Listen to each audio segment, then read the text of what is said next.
more and interfere with the movement of oil. Yeah. The man who says Iran per se amode eno one of their conduit they had for.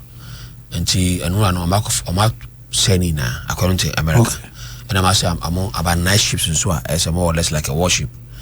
Now and there's idea I want to say there's a rumor say Sayyid Mujtaba Hussein Khomeini yino.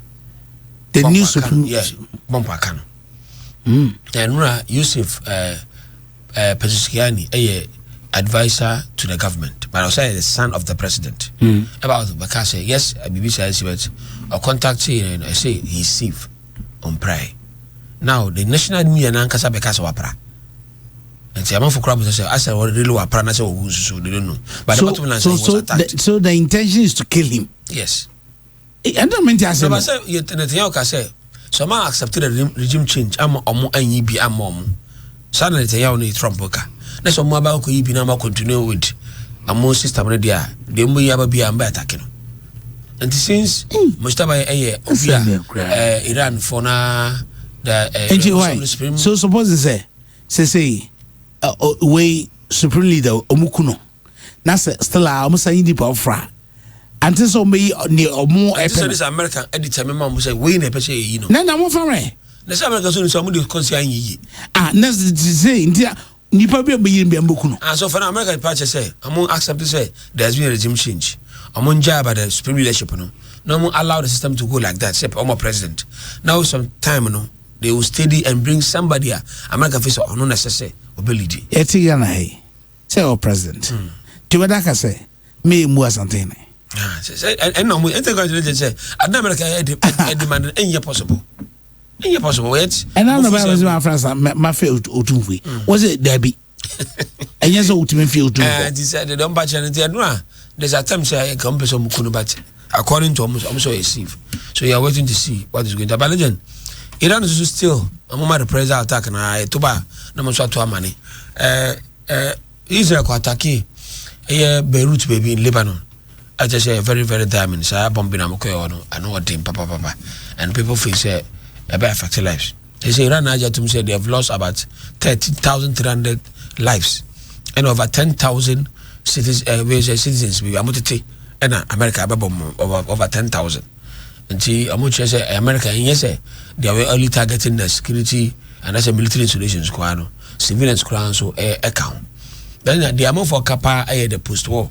It is getting clearer, say, even if America is to use the minority groups more Iran, they still cannot get what they want.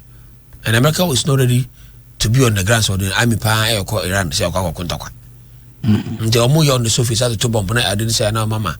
The minority groups in Nigeria for but a bad day. Because the minority among those almost for more than 60% of the Iranian population. And another big challenger they are looking at it. But in Pabo say this Hamas flow of oil no affected because the say Iran and China over 80% of their oil China. And another currency so now Venezuela so much China by 60% of their oil. Is a China lose Venezuela there no. Iran then is shaking. It means avenue China dey oil to boost their energy and their production no. Ebesisa. Say as a side it may cost a cost na cost. And say cost be affect China cost of energy. Affect China cost of energy automatically no be affect China production cost. At the end of the day no output in so body.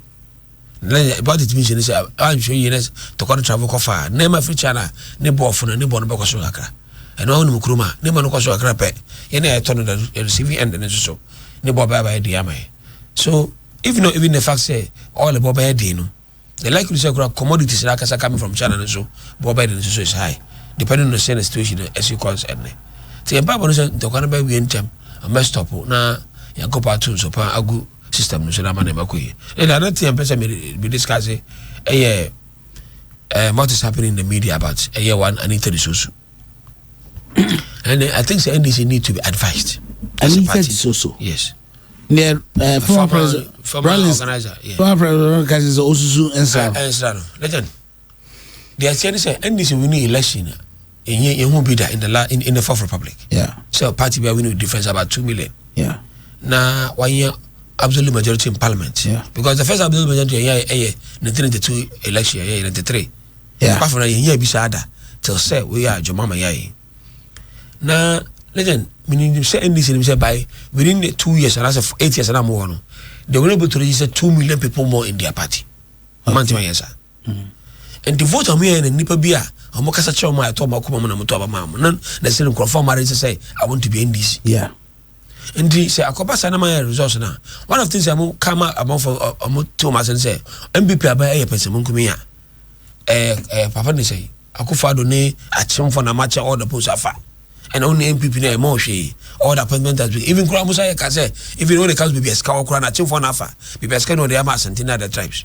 Because I'm more for you convinced, with this is short time, we are over 2 million votes more to win the election.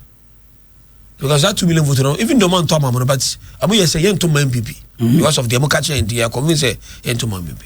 And all of a sudden, they say, NDC, you know, you may be appointment, and this I need to do anymore.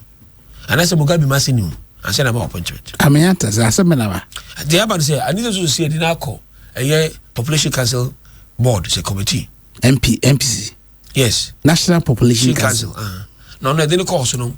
All the board members are to no Nimubia.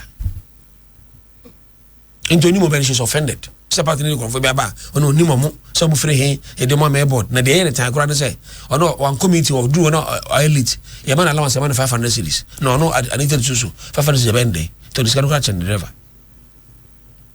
If I need to tell NDC say, and I maintain so. Now, only NDC for you. Exactly, enter my Bagra say over 2 million votes now. A man would be winning, only Mamu. Men just could make compassion to Jimmy Hunuada. Minister or Coshen Grass or a Minuana. And then about for Lucran of your mamma cry in the power upon Tomono. Here we are no Nimu. Crofabo, a chairman, regional chairman, I recommend the other coast to the chairman. Now, Jomamba, I did not swap up an appointment. Not all these appointing a cast of women in the minute show her. And this was a cast on the Crofabo no Nim Omo and obedient to me in this or the Becca painting the pictures and Crofano by no me in this for. The same thing that Becca say, Mugabe Massacre tonight, or one guy be our SYZ. So, they say, Muntaka, we police and immigration, or maybe for MPs in the Tana, no mean this for one. In fact, I know I need to say, she say MPP are enjoying NDC than on my NDC for. So, someone catch a move for Sena, MPP, a Pesamunkumia, and a microphone, and we appoint Jomono, Sana Mubwa. Some of Bible says Musma by the same thing, say, this is a Crofam Muni Mum Kwana Munum Beju, my one. Then that trust we are from Ghana for no. Family and friends. Yes. She's advocating family and friends. And that trust now, we are from Ghana for Momo abusing. Because Ghana for some you me. Say no more catch a Ghana for say, Nagana, you want to say, but more appointment. And this is a typical NDC.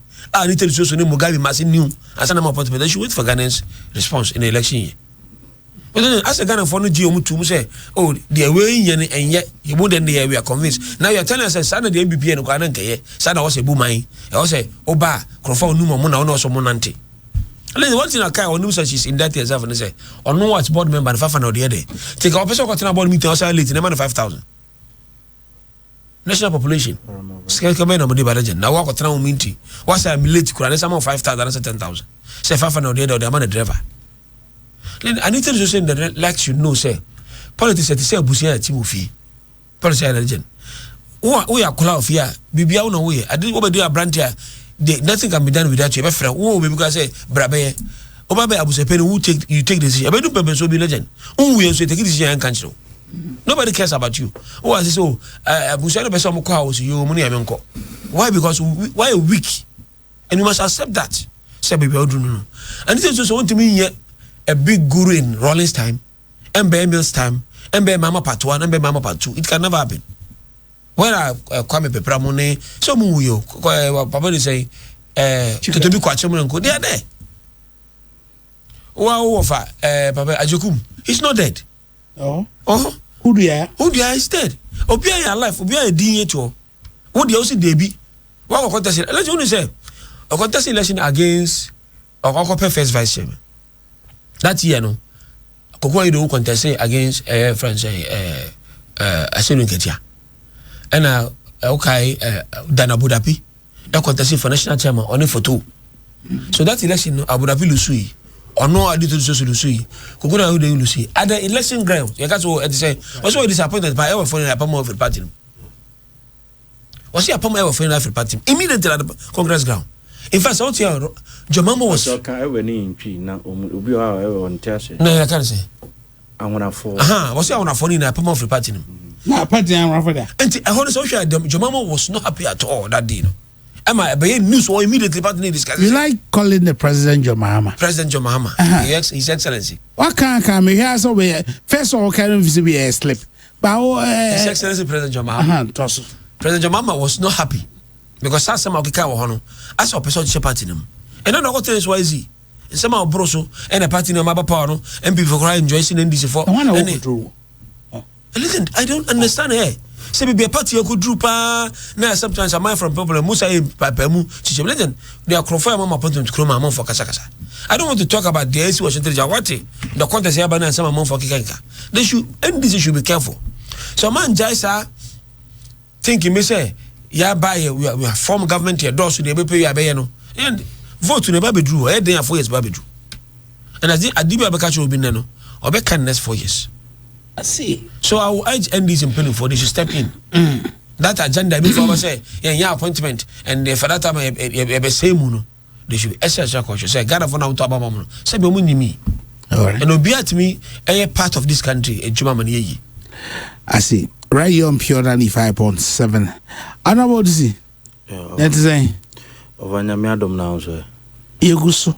And Oko Fumana. Nyamias. Now, maybe need a update. Scanaba. Etiaka. Near Omudia Camno, ye TV. Near Okokari, new ones no. Ye tia. Price bank, maybe update. Over Wadaro Mamma Chair or Chief for no, her for none pay. No, Sagato in Gabesi and Gabe de Pau. And then I'm a cornboko.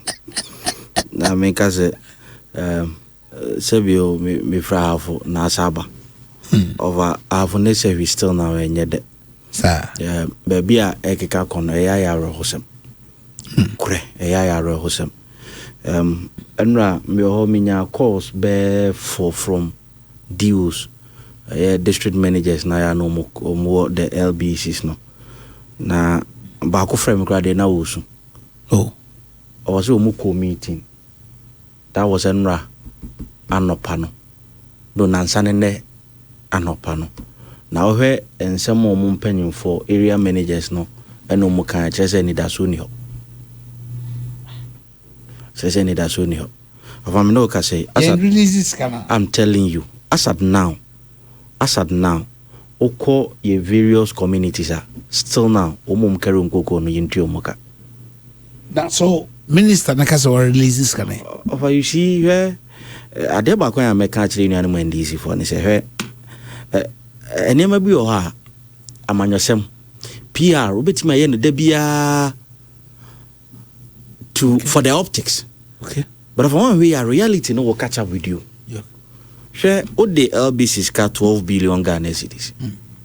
Okomo muska also a momo say adano ochre so this is come release amu 2.3 billion. Over 2.3 billion no 12 billion na the LBC's ne kano. Enye sa afi no mo be supply kuku na mawu. We LBC's o ma supply kuku no amawu. Ah o mo di akuafo ne ka o mo nya ska ma akuafo no. There was a woman who said 2.3 billion na. Onko fansika wa hin no de atua akuafo ne ka. Yeah. Onko fansika wa hin no de atua akuafo ne ka. These are farmers ah. Okoye nkura na se a 90-85% of them no. Koko na no mudidi hu. Of obi so ne mranti brem koko na no aya eno na be ne pension. Last week I don't know so where is a documentary we hear from BBC. Woman back on say ni kunawu. No ofra atade fita o say ni kunawu. Na di enti na o say ni kunu yare da yare sabia o makokari koko 23 bucks. Sika kura wo nya bi no dia atodrama ni kunu. BBC o. Ade na ye o man. Ova koko a kura o man since independence. Koko afi be contribute about 6 to 10% of our GDP. Yes, na mboka go. I want to say answer no more. She said minimum na so much aka. Anu mu latuka. Enra lawyer Beckham, lawyer Beckham. Say Yaboke go. Of MPP Baba Imuno. Naked that cocoa board was more than 15 billion Ghana cedis. Bajo Yanto Gogo. Bebajo MPP Baba second time well market price at so. MPP Baba mu 2017. Well market price of cocoa and drop it from 3,000 to 2,800. Yet so. Nti no mukeka no. Sa aka no mukaze gu no. Of our phrase cocoa yantwa aguafoka. Ne ka ho no musa akora ba musa betu mu bio. Oh yeah, na the things I say school no omunkwa ne ko school na I say ye de yanko school bi sei. Omu wi no masa be di atem. It's 25 million mood to 36 million. But what is really happening in this country? Of course, there's also a year ago, cocoa growing areas and all cover. Oh, here we have no day because there are no cocoa and no one would do. Only be. What you say? Now, by near just say, ye can't just say, ye say, who look for Nakuma. I don't think our Bako business and no cordum of Obako Kejetia, Obiasi and Tonyama. For some, the Bempo Saturday, if I do, between 10-11. Now, and with Dawsa, yes, and we have somebody you read, and we send Dawsa, and I hear Kasabi Kromana. Of a year, you know why? The cocoa economy no of a control about 50% of the population. Okay. Yeah, and Kumasi be in the center. Kumasi be in the center of na ye wa have for nise no.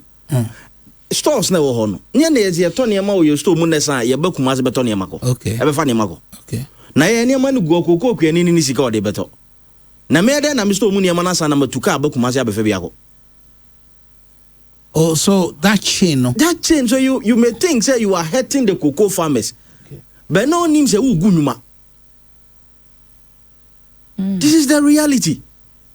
And yentiminka as ya na manyosem. The bisibia omo wontu en so moto no wunti say uka ye. Over anu den. Say wo hwe ukwa ebi no moment mi anko school.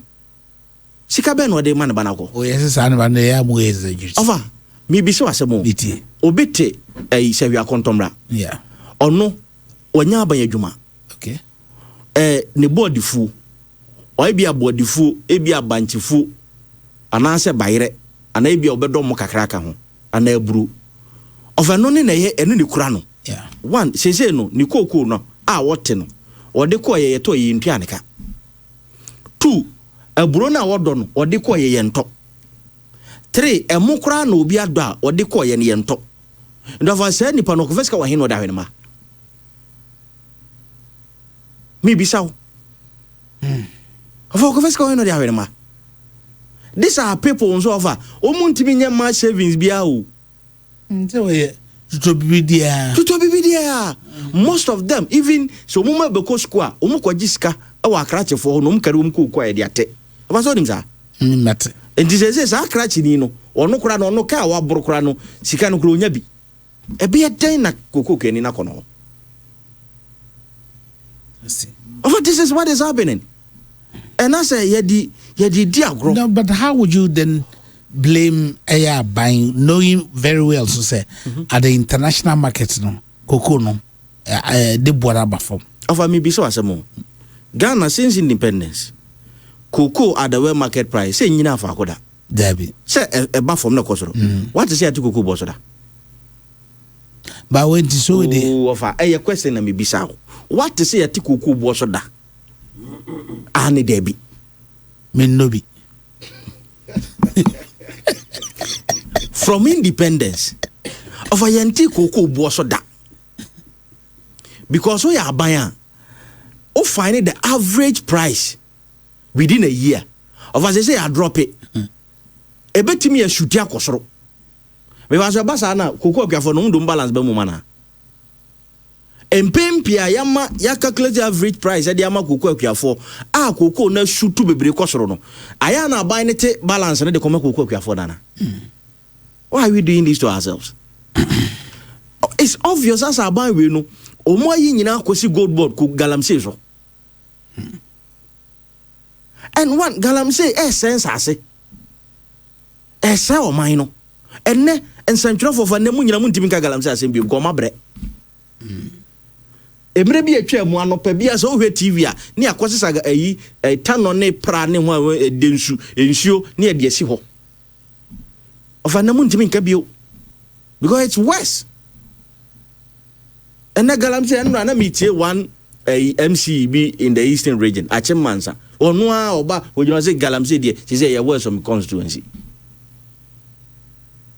emre last metie Abuakwa South DC or say the chama ba etu galamsey awen so galamsey so today of a yetimi ba bonten e be kan say ye galamsey so what is happening that during your time now obakase galamsey no amza nkra nyina yetubi ho na nkoma edi ogana ha nyina e galamsey demonstrations upon demonstrations senne aye wesa why are we not talking about because mobre and because nema no mu ye nyina no na ye wo tan hunu ebi had their genuine concern like Catholic Bishop Conference, so there are people they had genuine concern.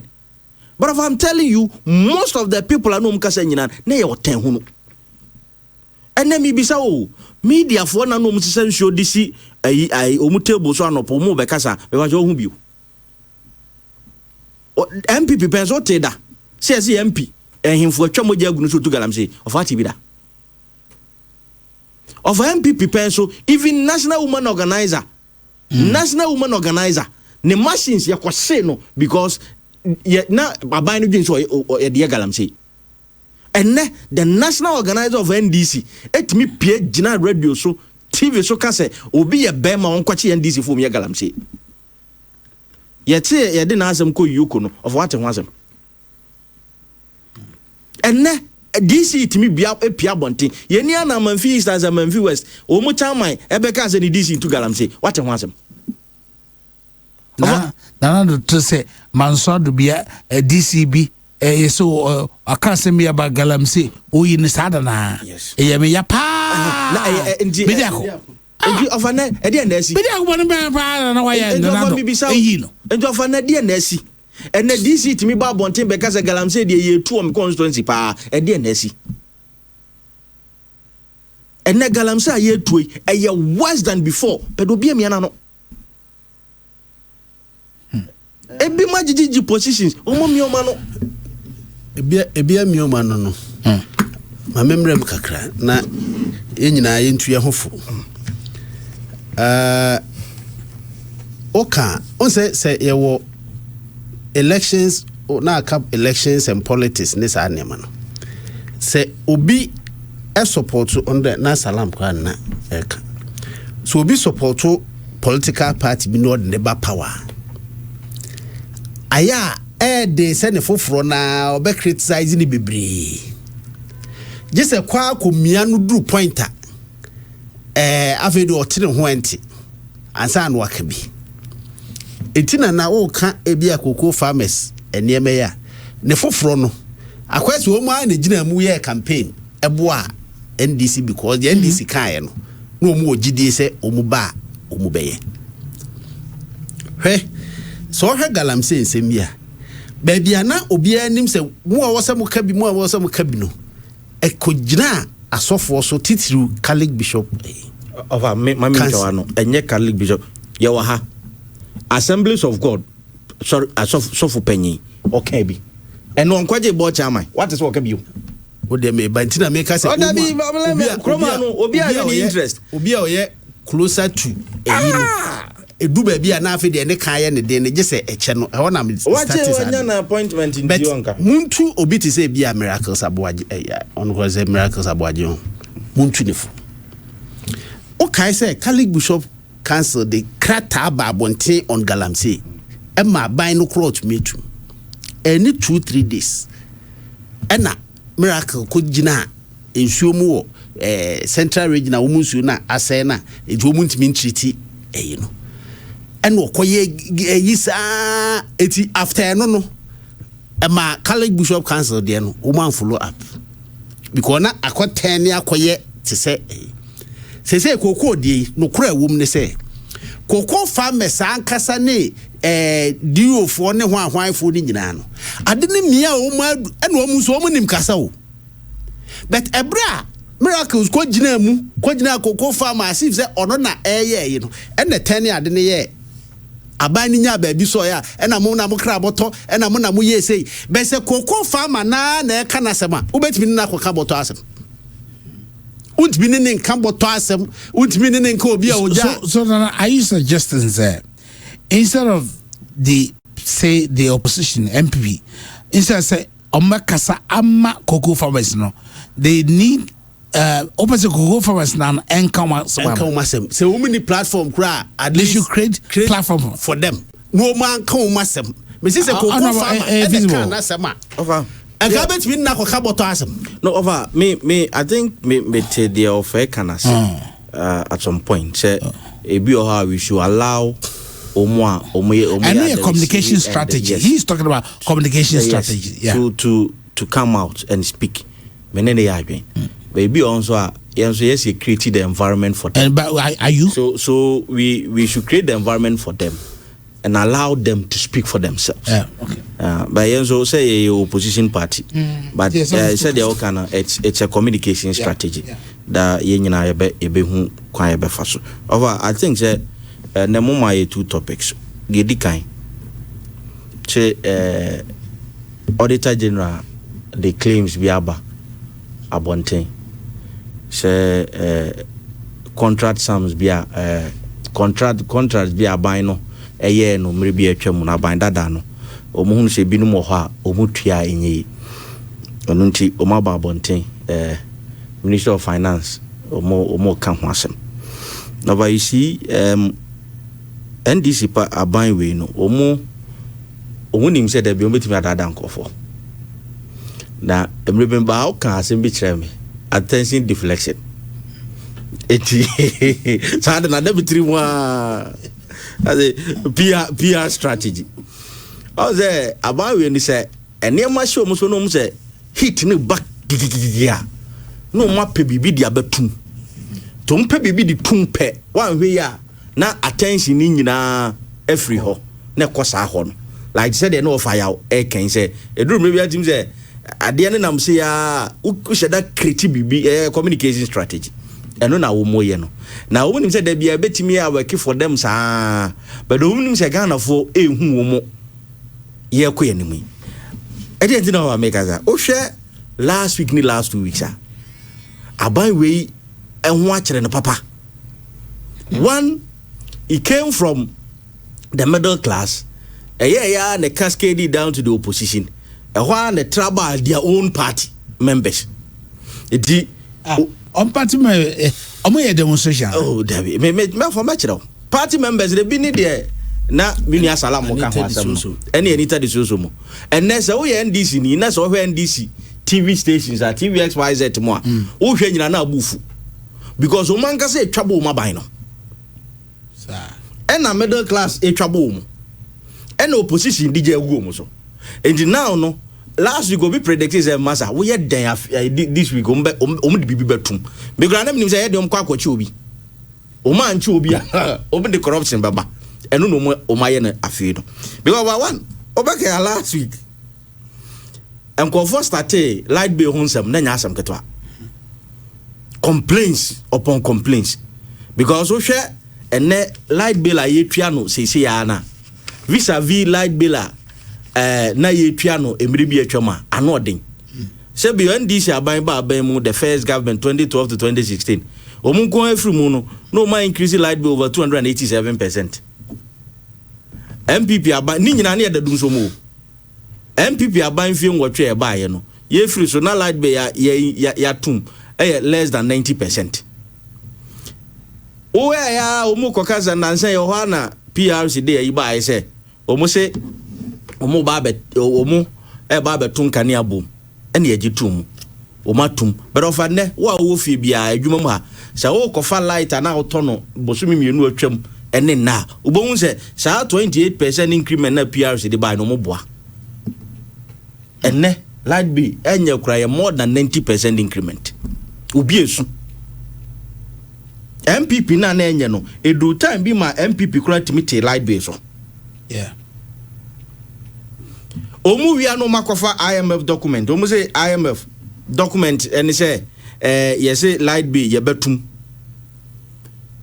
na minim kwan ya na ye nuanom fa so eka yade of all the mukofa IMF document a enhihye ya one abandada ne ye ansa na abandada ne bi fra ban mu a ofa document na page 67.47 bullet 47 mekai or say implementing an upfront weighted average electricity tariff adjustment of at least 29% in January 2023 to limit the size of the energy sector shortfall. This will be followed by quarterly tariff adjustment reflecting exchange rate, inflation and fuel price charges of ambacho and yema miensa. Yedi kain, yase exchange rate, the tosu mienu, yase inflation, the tosu miensa, yase fuel price charges. Fuel price charges because of our plants na the power, the fuel na inflation because cost of production. Forex because a dollar ni ya ni sand cotton ni manaba. Avambacho aban bayi yemu mabaso. But just dollar drop it. Because just inflation free 20 something about 3.3 to 3.4%. Of us fuel boaba form. Adenti ni yeton kaniabu. When you nechi yesa the doom so level 1 cedi per liter esa beto so. And you said only defray. Ya defray dey. Canada o. Over na Canada o say what they buy because what they buy beto fuel their power plants.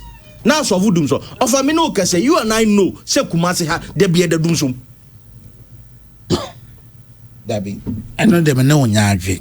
Over me no Kumasi ayi. Tie miti. Kumasi ayi we. Me say nti am no nya adwe ene say ECG for akase. Omo yes some maintenance. Train. So okasama nkasa. Okay, what for kasa meeting? The maintenance na omo ye no. Omo intermittent maintenance na omo ye. Now Oshe nearby on the 8th. That's a Sunday. They release here power outages.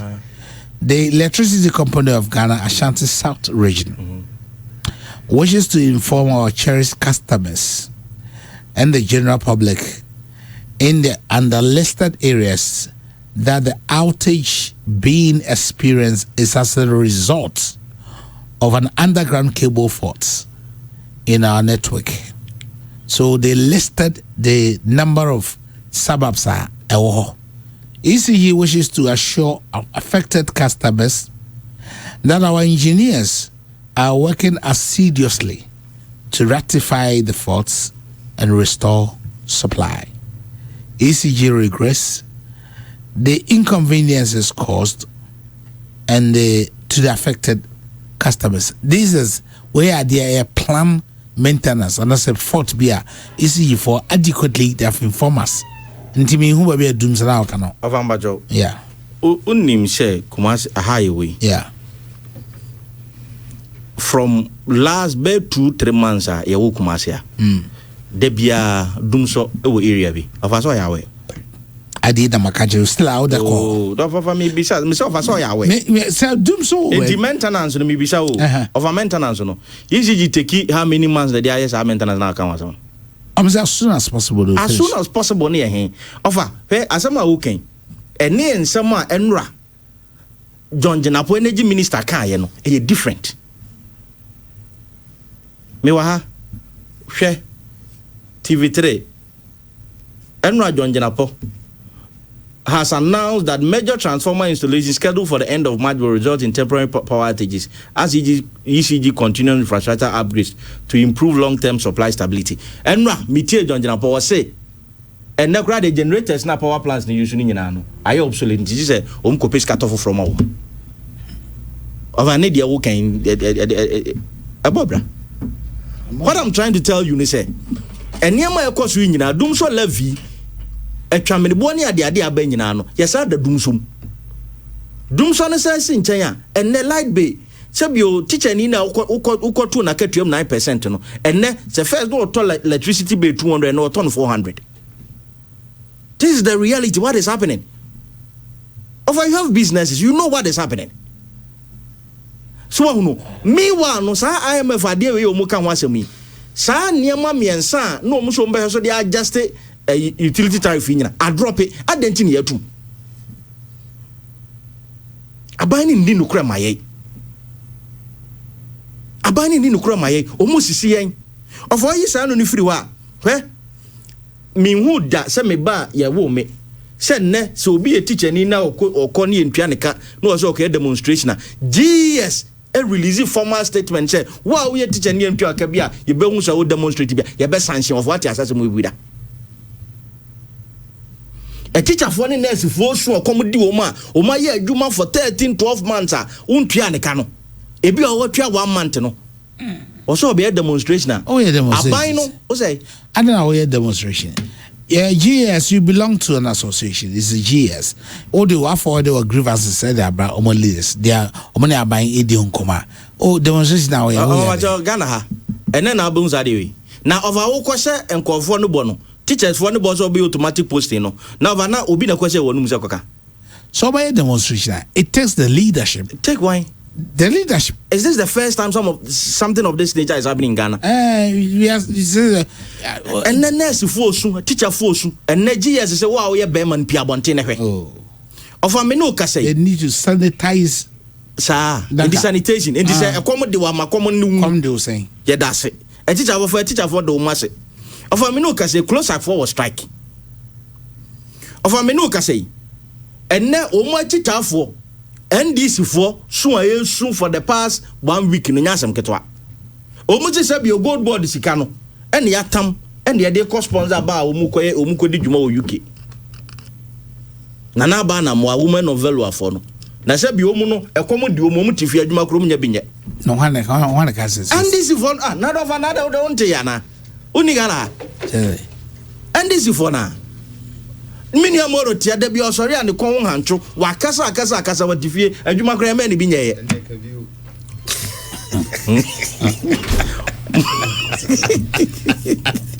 of adwuma kra bi nyeye bi nyeye ya tam gold board sika and the sponsor ma e wo UK. It is promoting Ghana. It is putting Ghana. You mate putting Ghana. Just NDC for now. Omuna mugura mu ye adwuma mrante no mte sawaba. Eti ayi patase ha. Eti ayi ye adwuma no. Just omu nya sika ni bi enye. The fact that omu nya adwuma ni enche say adewi ba na say efa Ghana ho. Na say sponsor Ghana and so Ovanya Ghana. E na na ba na mo group women of value. No oya dey. Oya de munyam sha ba Ghana. Over one. Just say omu didi no omu dey sponsor omu na fofo. Oh enye na kore. Me umuya na nyam nwanwa because of unim deputy captain of a woman of value. Deputy captain unim no.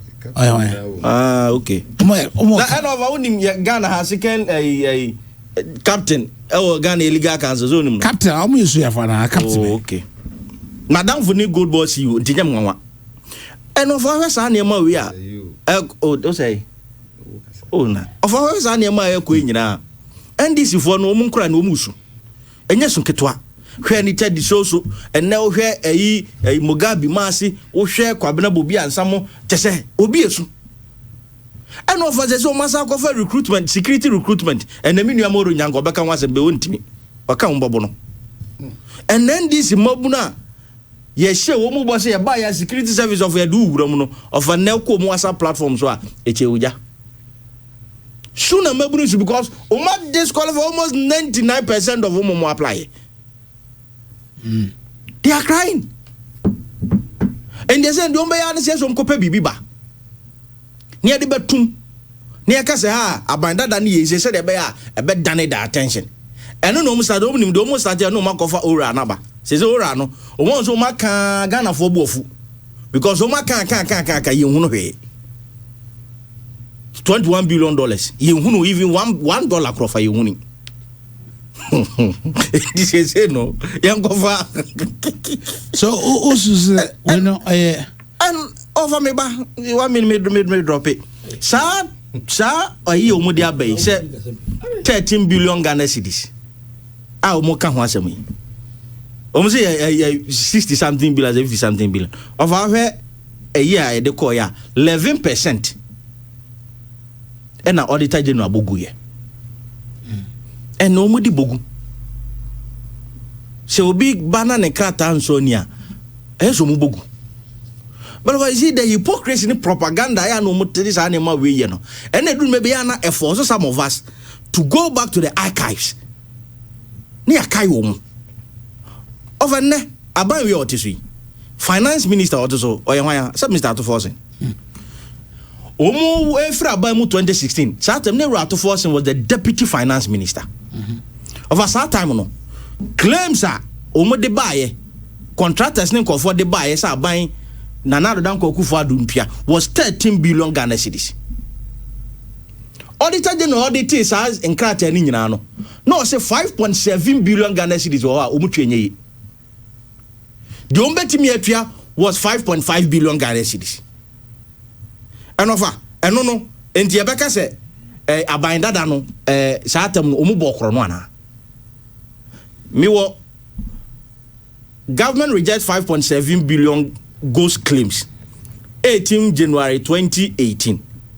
President Akufo-Addo yesterday revealed that his administration's audit and validation of 11 billion arrears bequeathed to government in 2017 by Mohammed's NDC administration exposed the falsity in the claim, as almost 6 billion has been saved for the state.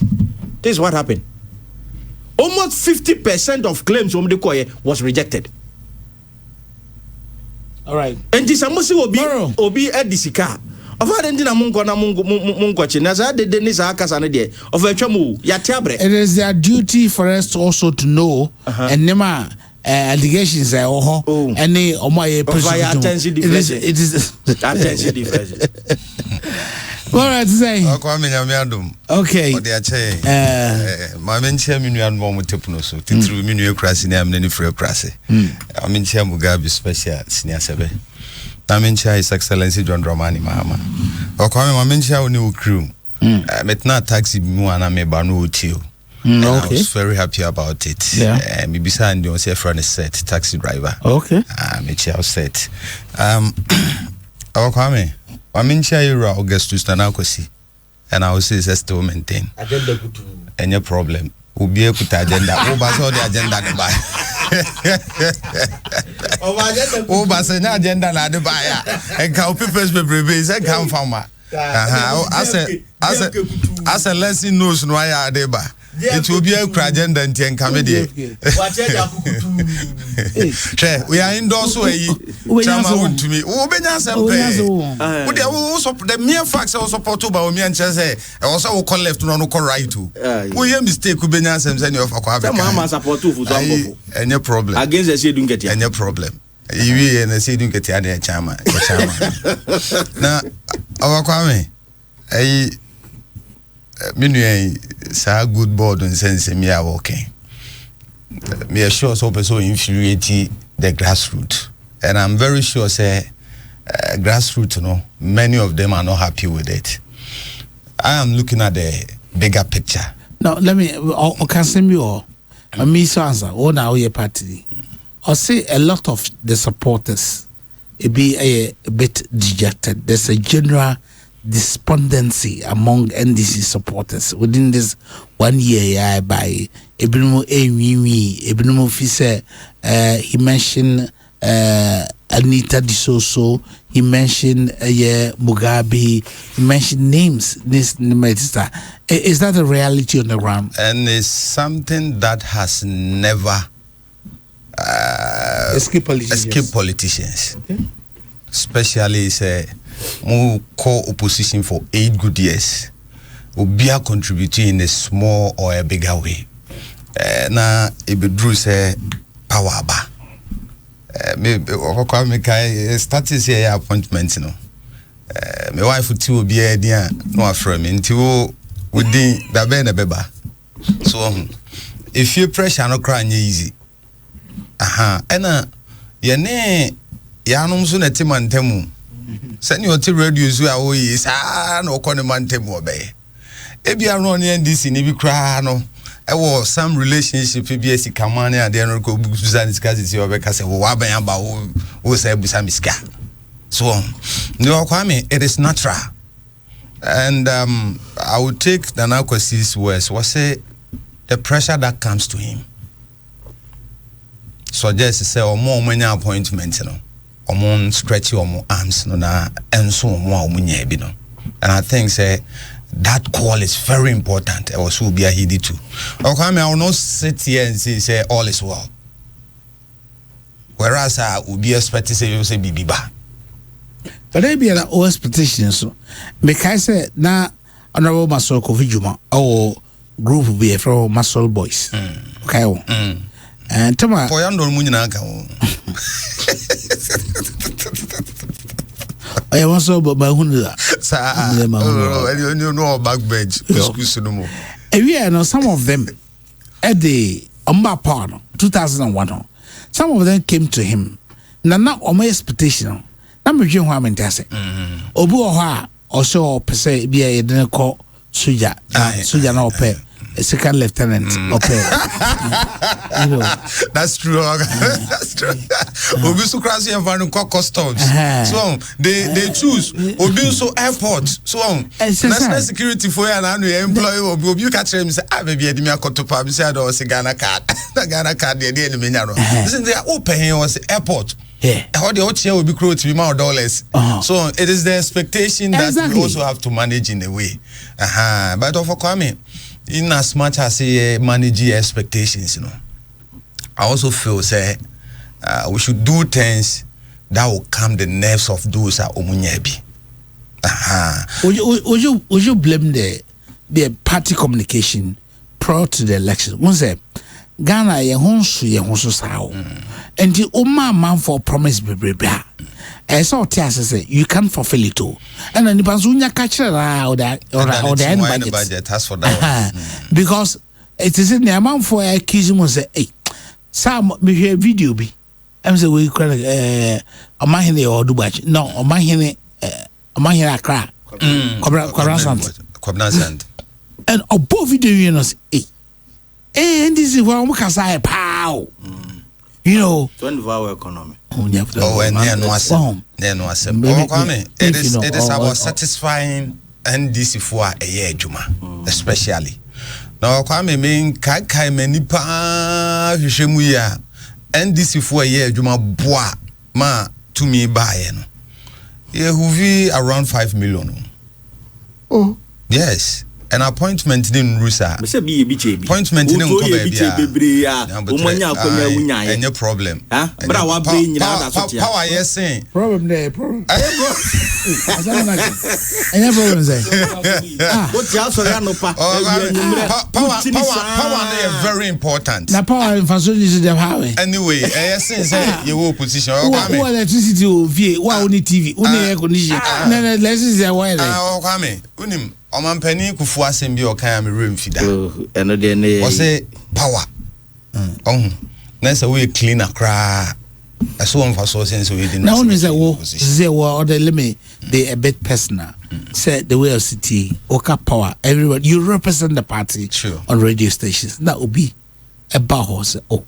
What to say safer about for all customers. No, the document in a bound, the pana pass ye. And a lot of them. Now, ultimately, mana, that power na is okay down. No, the name money. I was say a satisfied party for. We should also understand this as a customs are a Ghana food in idea. Wait, I say. And say a protocol crowns, so I'm very sure say a child me mumidi. No, pana, baby, a best start here free no. Or come, baby, a bet and no. I know be catcher me say, Nebano or qualify for body selection in the BBA and or call medical, as medical near pending.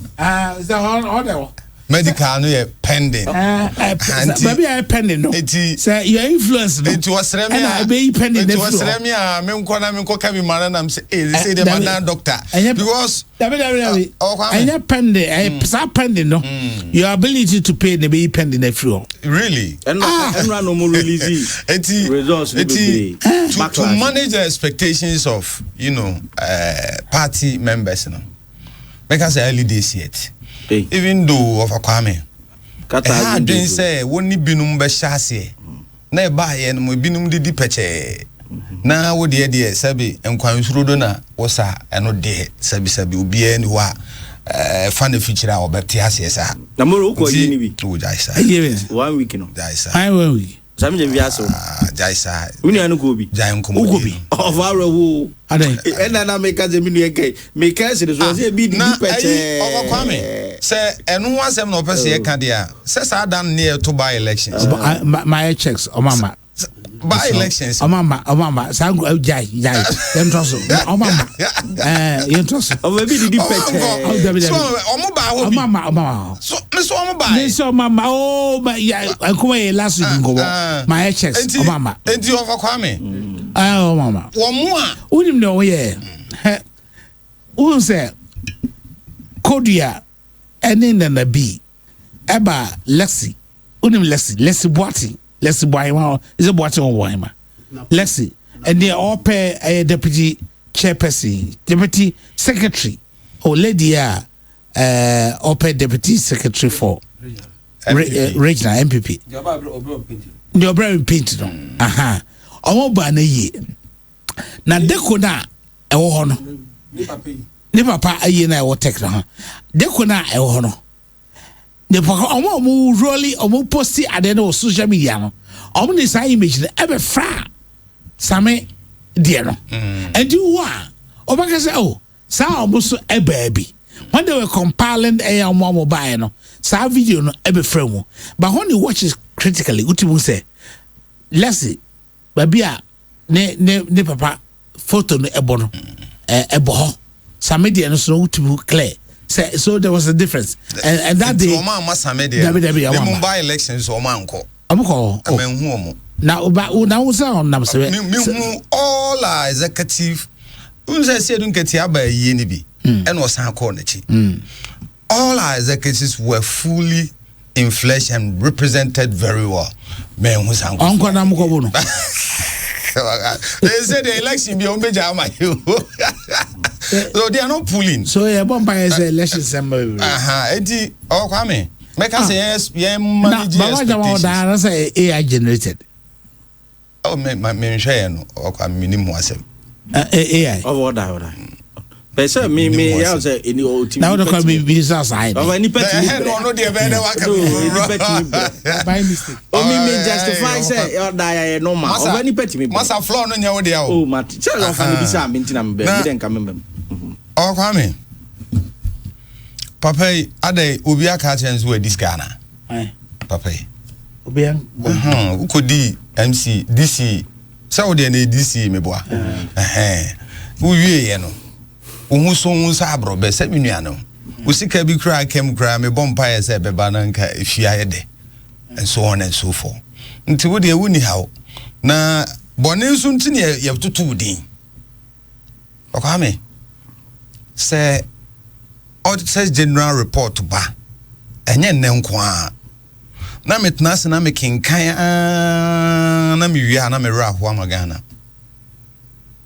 because I say dream die no Ghana for be normal amaye in terms of say ye leaky public purse in a way sa akron no bono kra adwene bi an hyeda enim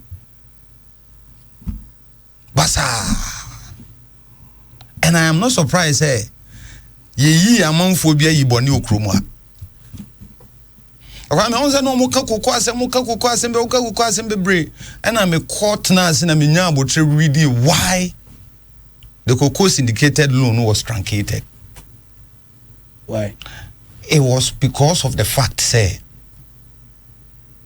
aban enema wo ye ene baby edi be dru ye in terms of sa ayi nipa boni okrom ha say no enti na Ghana bayan kasano onya attractive to banks outsiders say on be my loan in any way syndicated loan what I said Kwame na even say mentiase kra no mentiase kra no meaning say it was all about cocoa loan near the mercury for so when it's only when you do a forward sales and known a lady exactly. for you to get and the year 2023-2024 cocoa season. Yeah.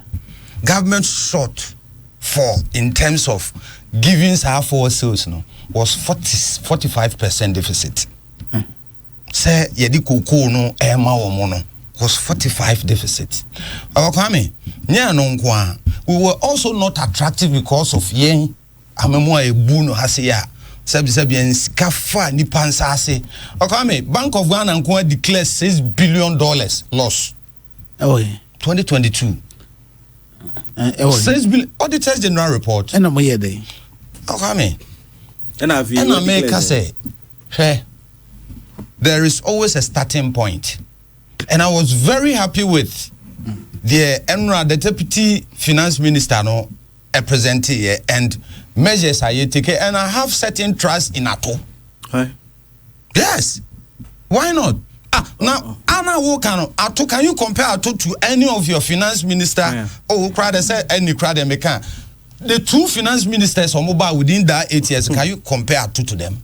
ATO Force. Mo finance minister start here na musi enyire do kwa me nyesa no mo kai bra ken na see one person bebe ena mi nua e ofri sremu ono kra de yese ye ba be twa ayimu betting tax was it betting tax.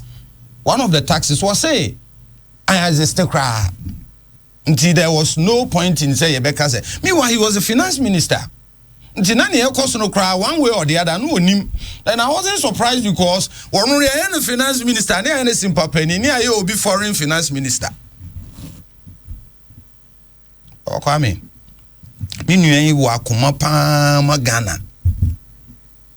Na say otie auditors report.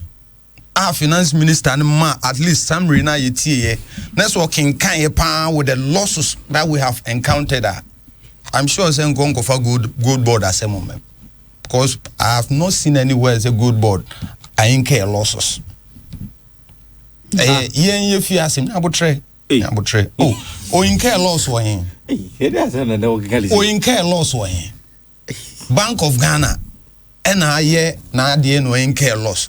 Good board there.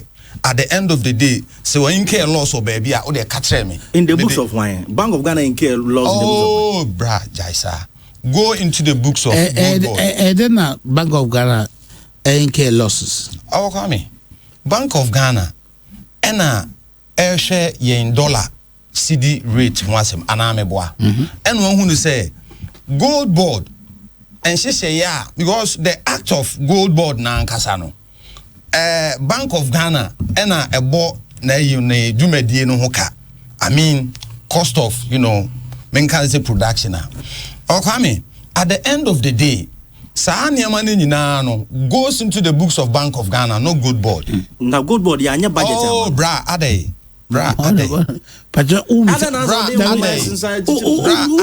now na bisa questions meti okay enti in the books of gold board losses bia Samijamvi powerful losses bia Samijamvi lawyer Samijamvi losses bia powerful now okay going forward unim say as now we quite it was say NDC papa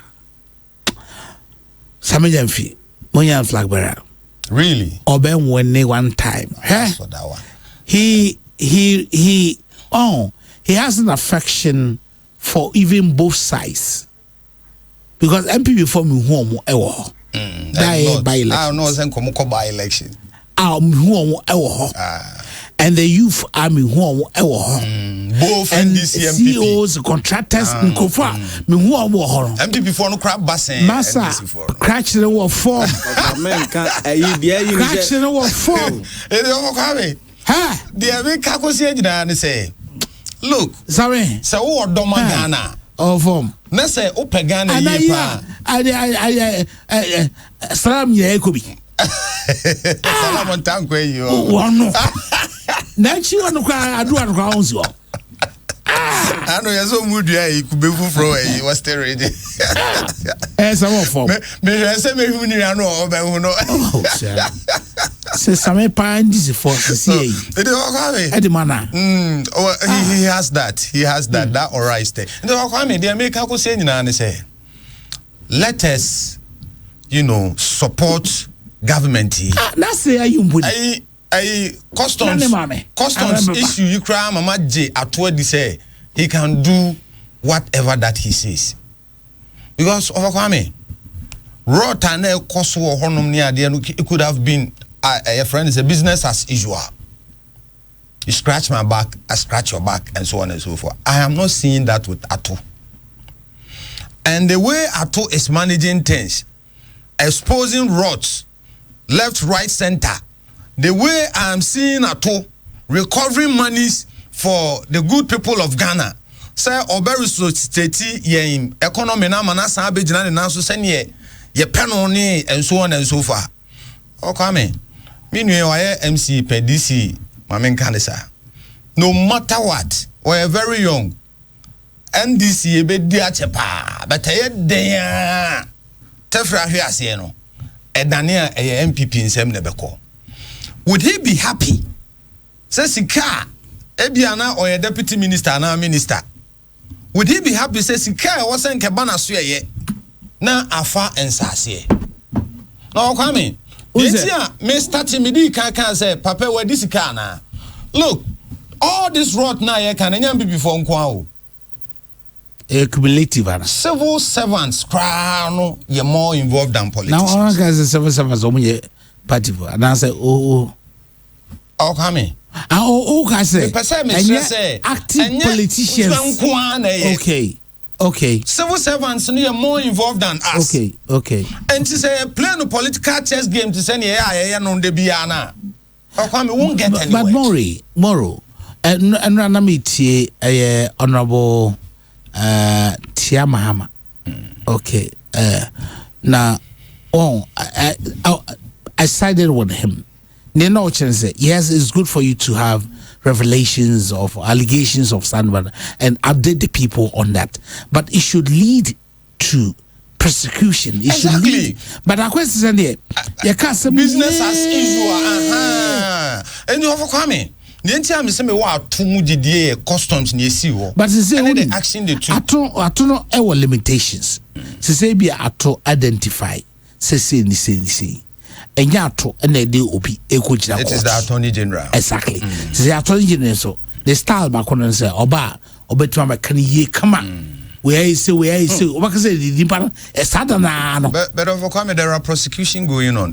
For example, chama won't be I am made to understand say statement no okay system.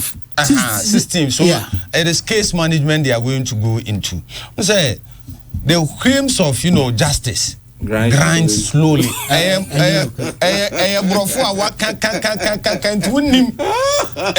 how would it be different now? So that is why that is why yaka sabrafu ya no answer ka we pia bontia over be can say bisa now say also why you do diligence because who him say at the back of your mind who him say justice no it grinds slowly. Okay, and that is why you don't also hasten. But of Kwame, it is an update to the people. Ministries. Attorney General and someone can they update too. Or can't send here. Or send back. Or Kwame, where he has got into. Meet the press. Why in the FSA? Why him be there? Kwabena Duwaye. And the crowd went down. I still own them there. M1. That's not music. There be Kwabena Duwaye. Kwabena Duwaye. Over Kwabena Duwaye. Any others? Kwabena Duwaye. Any others? And they are working now over Kwame. You see, meet the press. Ministers and now ministries in meet the press, and to update Ghanaians on what they have, got into with regards to the Kosovo ministries. Oh, me pachunya butre. No, Kwame. Yeah. As for that one there, I side with him. The one who know also where they okan. And since our status our okano, me muso biya ba bontia because ogumi hu finti me ne kokot. Oh, there is okay. Till me na waka. Major ya last was me do hu me. No, we kai. I do want to say. Yo, papa. Kokot eluzu. Debi, okay na o say. ne papa na kana oboa the same thing akọ we friends but won prove buffer stock won prove to us say papa na boa na ye wo mra no nti wo na de court ono oto e de so no otimi court because attorney general can fa enipa bi ho no buffer stock case enye no kura pa de a akwam egu omu fi gu omabusu am gu party no fi eti o san komu prove why? Because the attorney general cannot get no credit. See, ultimate indication because in court, I'm a court and you can take action against Adia can go move no credit. And I don't a good movie. Also, do court to us, or do court. But in some now, what can it be indicting on the Pampa or do court to a file or court? Court young Moasem no. And you send your kind of a womb. Enyem say court wie as o say that's somehow kind nyina na enya a na won nyina so say also wo de ne court akosa udin na say there for order for man so come me this year no what's me the best be kan nyina na say salam me go let us support the finance minister for him to do the work at least ne yen ye kra who customs dey yasaki bi ya recover sika and this is something that is on the radar. Let us support you, give that necessary support. And you're fasting. And I make reference to one thing I feel very important. Okay, in 2023, I in this required demonstration, we say among petition for security. Okay, yeah. I been some is a the review issue. I'm also suspended for some time. So okay, yeah. That time the issue say. So Governor Bank of Ghana, a problem be a demonstration you know. I take a 143DC. Yeah. Actually, Kwanya first one you know. So on also by only Article 146 in Habi and the be you know. So they see Justice for Superior Court, Friends, Electoral Commission and the Chief Justice. Because in this and go that process. Or my Yamako demonstration, so much back. I'm not demonstration in now they are in power. I want to know whether Oralna Mokano. 60 billion lose year from Bank of Ghana. The Bank of Ghana said 48 billion as a result of impairment. Impairment is whereby what reduce the value of your product from its original value to current value of the market. ABI nemano ka o nemano pani bo bank 10,000. But our market will be a price of 5,500. So can be about 5,500. What will be 4,500? But hence nemano Ira, but the value no naira. Bank of Ghana because the can acquire 48.something billion is a result of impairment amoko due to the DDE pyramid. I'm saying you know, akopim no some buy akopim we never raise that issue again. Say 60 billion say fine. Say no say dinner among for this canoe or whatever. They have money to say among the oral issue now mokano. Say an account be legend. That is the end. Okay, say that time when I see my Governor Bank of Ghana, papa no. The current Bank of Ghana, I'm deputies or whatever. Also, on the case of court, they even went and filed another process for a video. So, in the make say some of the things are, when we are in opposition, we should be extra cautious. At least one should be circumspect. And so, we will not need that one, so you can't do anything about it. And that is why I know end these issues because time on me oral na and Chebiana, okay, former Auditor General Papa, don't love to say. Some of the idea will be too money are not audited offense report.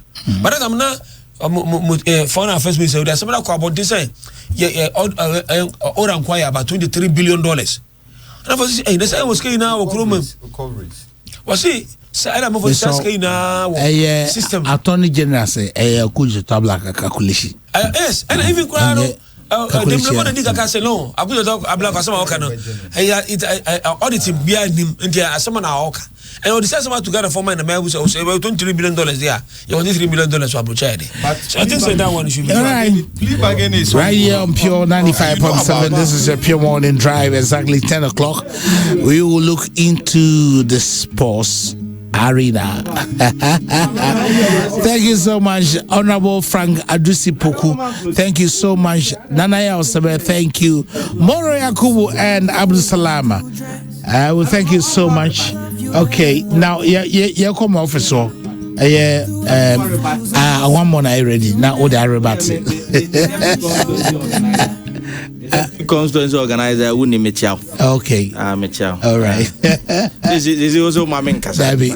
Midimafo, Pokwase Maira Accra, Midimafo, Pokwase Maira Accra. Midimafo Herbal Clinic Aba Accra. And you won't hear passengers a gumi kai mui, a Hana do one aircraft.